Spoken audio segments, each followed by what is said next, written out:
L'après-midi du 24 décembre s'étirait doucement.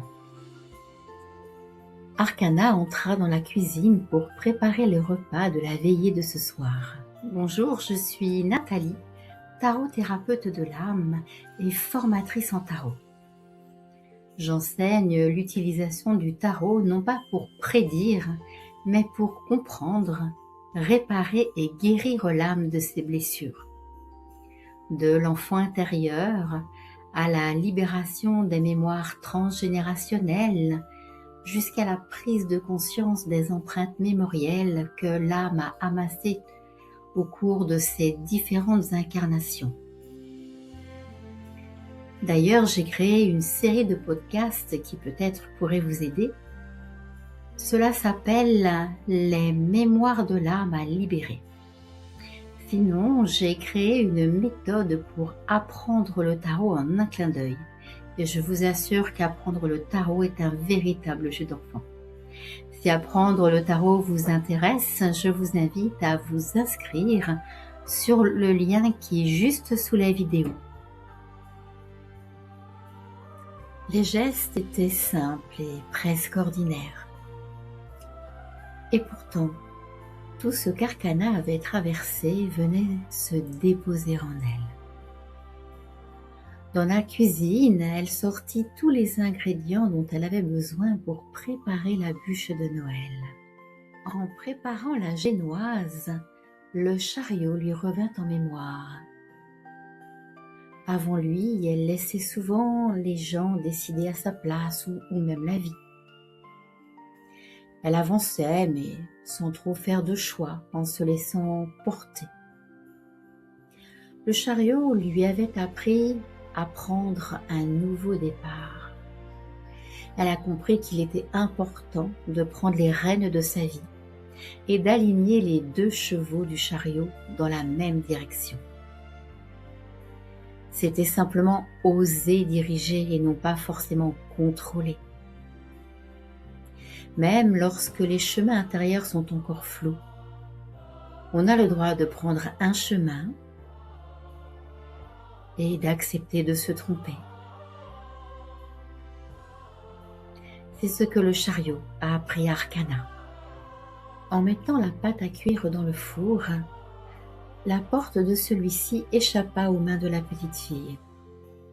Un grand bruit fracassant résonna dans toute la maison. À cet instant, la justice revint en mémoire à Arcana. La justice était venue toucher une blessure très ancienne, une impression profonde que la vie avait été injuste avec elle, que les personnes qui l'entouraient à certains moments de sa vie avaient été injustes également et avaient même profité d'elle. Comme si ces blessures profondes n'avaient pas pu encore être réparées. Et sa rencontre avec la justice, Arcana découvrit autre chose. Guérir de la blessure d'injustice, ce n'est pas corriger le passé. C'est plutôt redonner sa juste place à soi. Se pardonner à soi sans se juger, ni même se condamner. Arcana s'arrêta un instant et respira profondément. Elle pensa à l'ermite. Ce vieil homme à la lanterne, s'appuyant sur son bâton, lui a appris la valeur du temps. Le temps long, le temps juste, mais aussi le temps qui soigne. Avec l'ermite, elle avait découvert la sagesse des pierres, le réconfort des huiles essentielles et des rituels simples. Elle a appris que dans la vie, on n'est jamais seul, on est au moins avec soi-même. Et que le temps ne joue pas contre soi, mais pour soi. Il suffit simplement de savoir l'écouter. Et aussi de s'écouter. D'écouter la connexion entre le cœur et l'âme, Écoutez les murmures de l'âme pour être guidé vers tout ce qui est accompli, mais aussi tout ce qui reste à être libéré. Posant ses yeux sur la pendule, instantanément, elle eut la vision de sa rencontre avec la roue de fortune. Avant cette rencontre, Arcana croyait que les cycles étaient des punitions. Quand ça montait, elle avait peur de perdre, et quand tout redescendait, eh bien, elle croyait que tout était terminé. Mais la roue de fortune lui a appris la confiance. Tout est en mouvement, rien ne reste figé. Un passage difficile n'est pas une condamnation, c'est une prise de décision, une invitation au mouvement pour aller vers ce dont on a besoin. Et parfois, ce qui semble donner l'impression de reculer prépare simplement à une bascule intérieure, voire un tremplin. Arcana sourit comme soulagée. Et elle se dit à elle-même, « Eh oui, la roue de fortune m'a appris à ne plus m'accrocher, mais plutôt à parfois laisser le temps tourner et la vie reprendre ses droits. Simplement le temps de me recentrer sur moi-même, sur mes besoins fondamentaux. » Pour continuer les préparatifs du repas, Arcana a dû soulever de toutes ses forces le gros faitout. C'est à cet instant qu'elle se remémora sa rencontre avec la force. La force finalement était beaucoup plus douce qu'elle ne l'aurait imaginé. Elle croyait que la force était un dur combat contre soi-même, contre la vie. Mais en fait, elle représente simplement la vie et les défis qu'elle nous offre à chacun, comme des cadeaux. Arcana prit conscience qu'elle avait découvert une nouvelle puissance. Et cette puissance était mêlée de douceur et de volonté.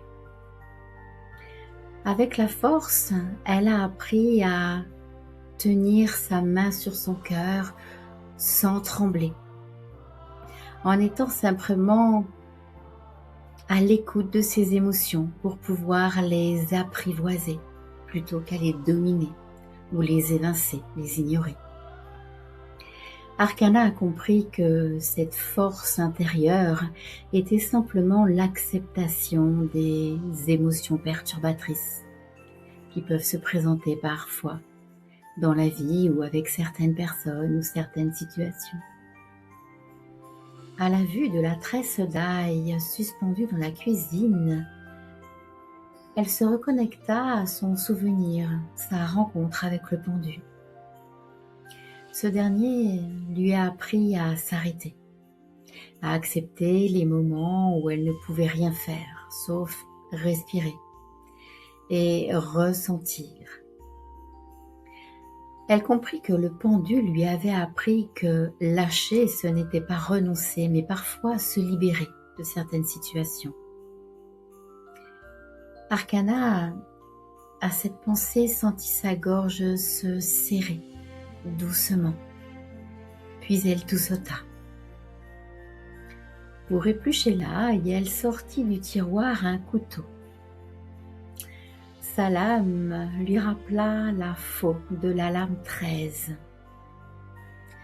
Elle se remémora que la lame 13 lui a appris à laisser mourir ce qui n'avait plus lieu d'être, toutes ses anciennes identités ou parts de soi, les peurs héritées du transgénérationnel ou de la petite enfance, y compris les fidélités invisibles avec les contrats d'âme et toujours le transgénérationnel.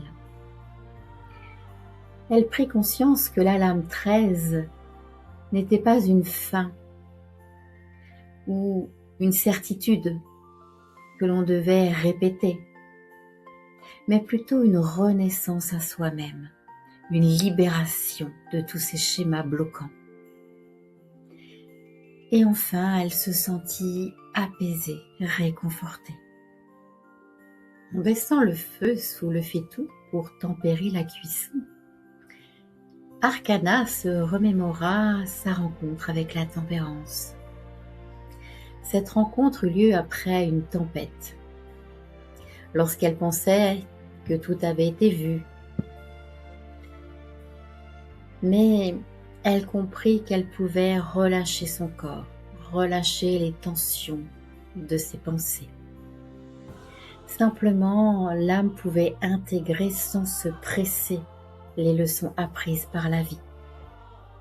La tempérance a appris à Arcana à réguler son mental et ses émotions.